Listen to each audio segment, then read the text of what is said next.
So here in Michigan, we just came off a week of extremely cold temperatures, days with highs of negative numbers or zero, and with wind chills considerably below that, 40, 50 below zero with wind chills. And I know people in like North Dakota and Minnesota are saying, come on, what? That's like shorts weather.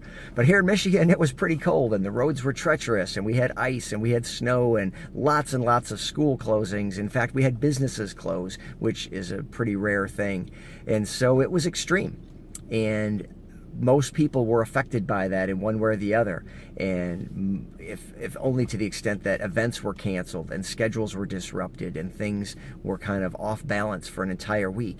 And yet it's a great time to step back and say, I can be grateful. I can show gratitude for what I have. If you made it through this week without losing power and without losing your heat so that you had a warm place to be, and if you had food, and if your car wasn't sliding off the road into a ditch and in an accident, you can be grateful for that. There's a lot of ways to find gratitude in what happened these last few days and always in our lives. Study after study is showing that gratitude and our ability to be grateful is a key to success.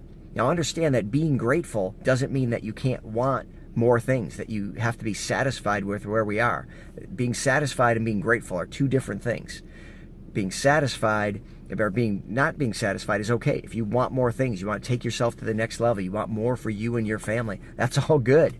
That doesn't mean that you're not grateful if you want those things.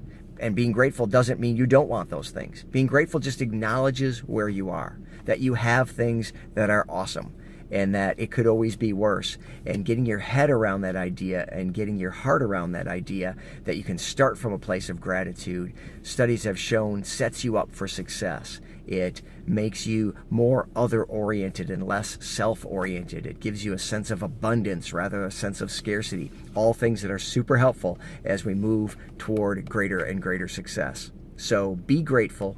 Have a sense of gratitude. Remind yourself of all the good things that happened, even in extreme situations like this past week here in Michigan.